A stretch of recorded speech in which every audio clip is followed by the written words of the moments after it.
Assalamualaikum warahmatullahi wabarakatuh. Perkenalkan, nama saya Rizky Nur Azizah dengan NIM 12120101448.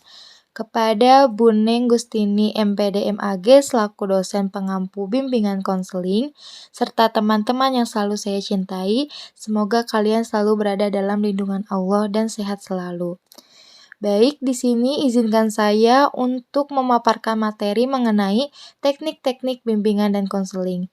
Saya harap teman-teman menyimak dengan baik ya. Ternyata teknik-teknik bimbingan dan konseling itu memiliki berbagai macam cara. Maka dari itu, di sini saya akan membahas satu persatu di antara teknik-teknik bimbingan dan konseling itu. Yang pertama itu ada teknik raport. Teknik raport ini dalam konseling merupakan suatu kondisi saling memahami dan mengenal tujuan bersama. Nah, tujuan utama dari teknik ini adalah untuk menjembatani hubungan antara konselor dan klien. Jadi, teknik ini itu merupakan sikap penerimaan dan minat yang mendalam terhadap klien dan masalahnya. Jadi, mereka itu memahami gitu, tujuan bersamanya itu untuk apa? Klien untuk menceritakan permasalahannya, serta konselor itu sebagai orang yang memahami dan mendengarkan serta memberikan solusi terhadap masalah-masalah tersebut gitu. Lalu yang kedua itu ada perilaku attending.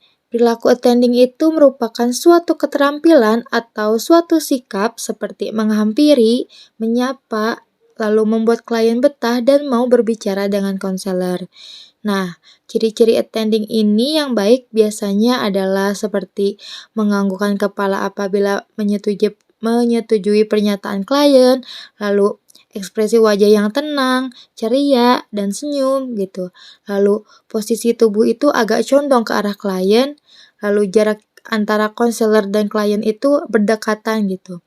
Lalu duduk akrab berhadapan atau berdampingan. Jadi perilaku attending itu kayak suatu sikap agar klien itu betah dan mau berbicara bersama konselor dengan cara bahwa konselor itu melakukan sikap-sikap yang membuat si klien itu betah gitu. Lalu yang ketiga itu ada teknik penstrukturan atau structuring. Nah, hal ini adalah proses menetapkan batasan oleh konselor tentang hakikat, lalu batasan-batasan dan tujuan proses konseling yang pada umumnya dan yang pada khususnya. Jadi tujuan penstrukturan ini adalah agar konselor dan klien memahami perannya masing-masing. Jadi kayak biar tahu gitu berapa lama sesi konselor akan diselenggarakan, lalu membatasi masalah apa yang dibahas agar bahasannya itu tidak kemana-mana gitu. Jadi di suatu tujuan aja gitu. Lalu memahami apa yang akan dilakukan dan apa yang diharapkan dalam sesi konseling. Seperti itu. Yang keempat ada teknik empati. Nah, empati itu merupakan suatu kemampuan untuk memahami apa yang orang lain atau apa yang klien rasakan dan pikirkan, yang merupakan keterampilan penting dalam proses konseling. Nah, empati juga sebagai dasar dari kepribadian konselor dalam membina kepribadian konselor agar mampu berkomunikasi dengan klien dan dapat merasakan apa yang dirasakan klien. Jadi empati itu misalnya kalau klien lagi menceritakan sesuatu hal yang sedih, maka konselor itu harus memberikan sikap empati gitu, merasakan apa yang dirasakan oleh kliennya. Selanjutnya ada refleksi perasaan. Nah, refleksi perasaan itu merupakan suatu usaha konselor untuk menyatakan dalam bentuk kata-kata dan sikap. Jadi maksudnya di sini adalah refleksi perasaan merupakan keterampilan konselor untuk merespon perasaan klien terhadap situasi yang dihadapinya.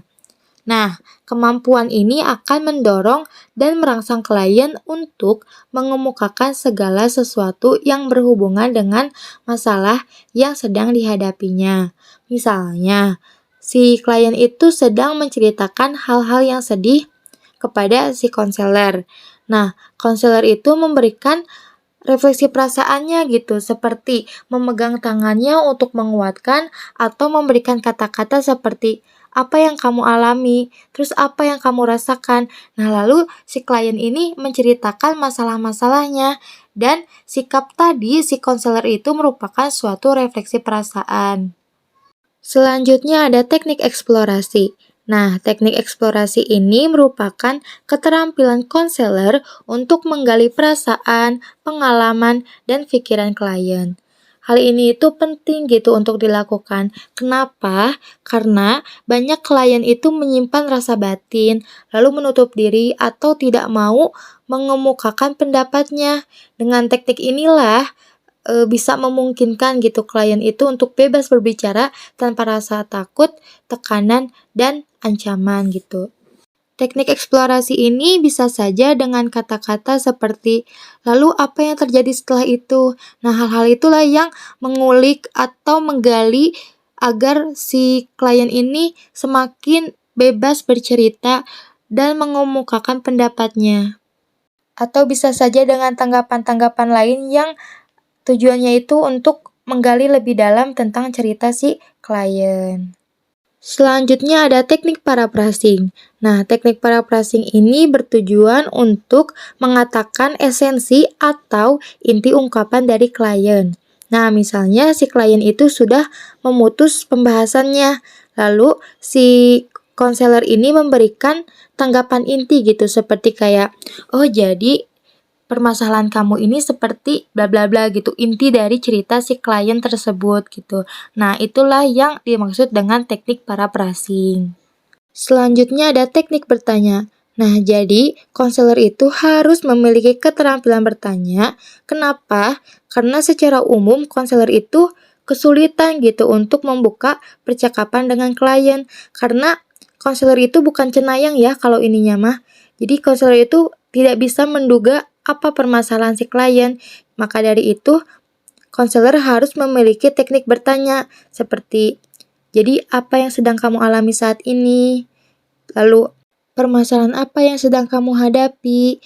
Nah, hal-hal itulah yang nantinya akan membuka si klien itu agar berbicara dan menceritakan masalahnya gitu. Selanjutnya ada dorongan minimal. Nah, dorongan minimal ini diberikan kepada klien ketika klien itu menunjukkan tanda-tanda akan mengurangi atau menghentikan pembicaraannya gitu, atau pada saat klien kurang memusatkan pikirannya.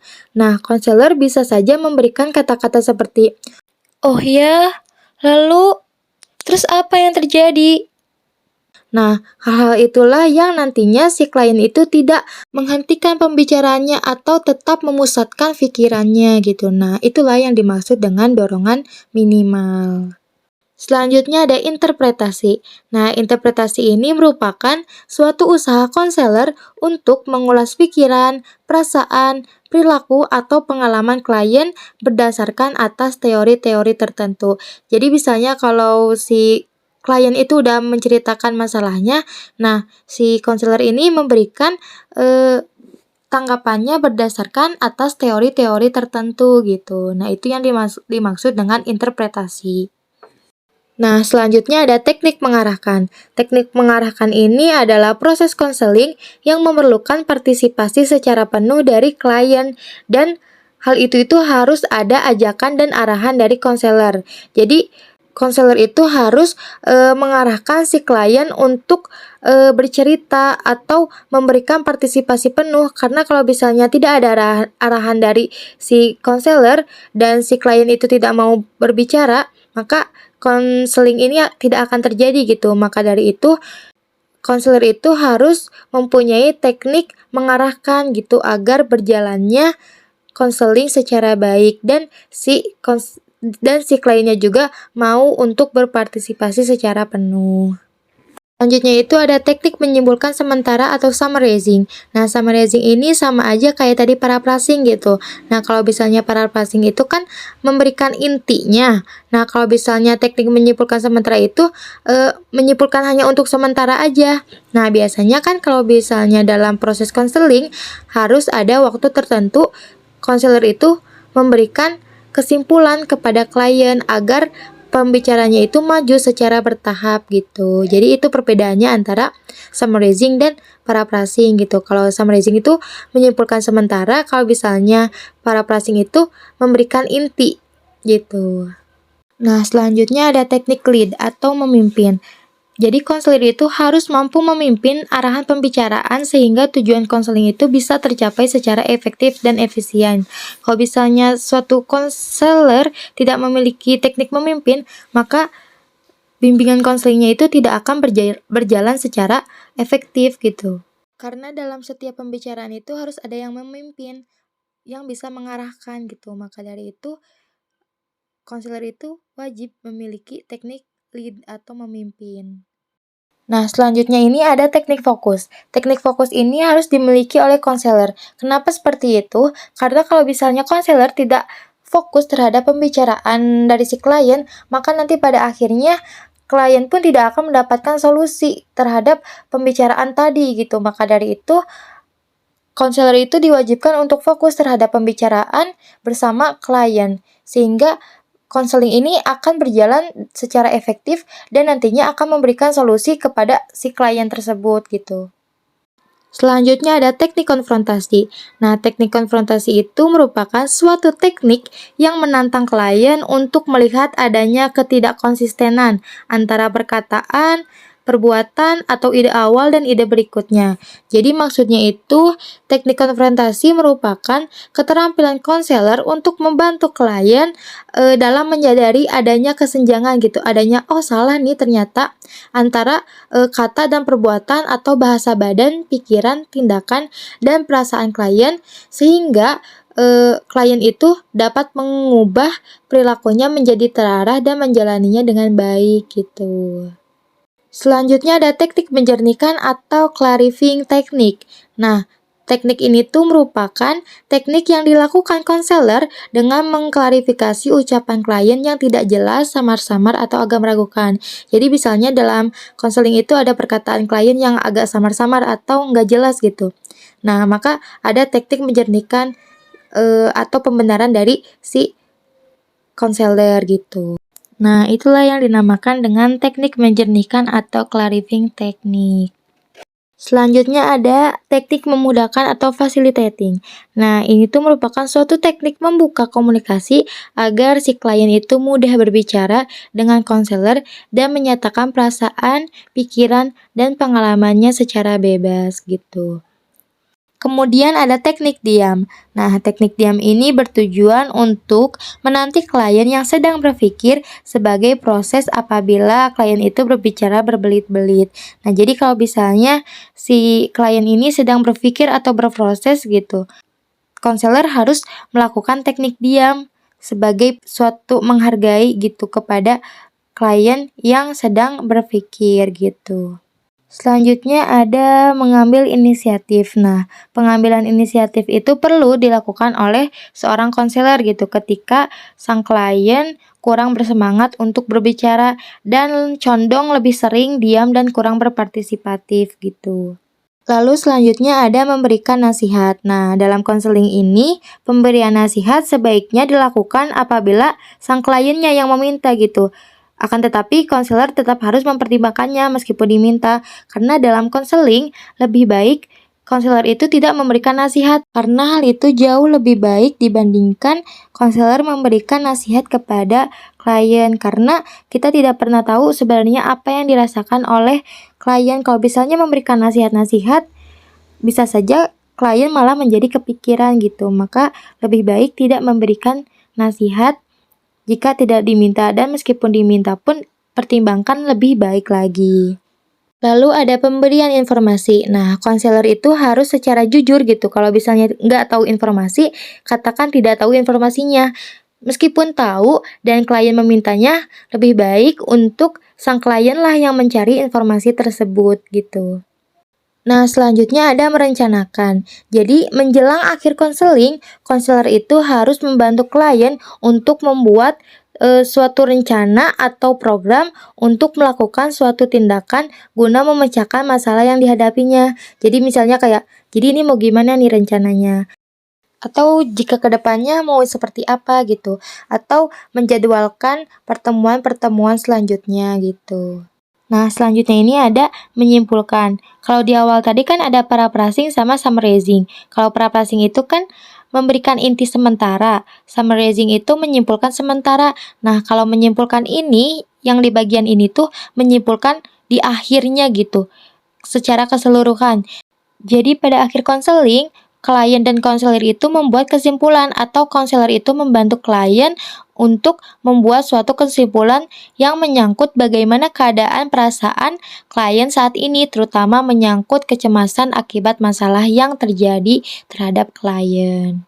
Nah, yang terakhir ini ada teknik mengakhiri atau menutup sesi konseling. Jadi, untuk mengakhiri sesi konseling dapat dilakukan oleh konselor dengan cara mengatakan bahwa waktu sudah habis, lalu merangkum isi pembicaraan dan menunjukkan kepada pertemuan yang akan datang. Mungkin itu saja yang dapat saya sampaikan, kurang lebihnya mohon dimaafkan dan jika ada yang keliru tolong dikoreksi. Dan mungkin untuk pemaparan materi semoga bermanfaat untuk teman-teman. Sekian dari saya, wassalamualaikum warahmatullahi wabarakatuh.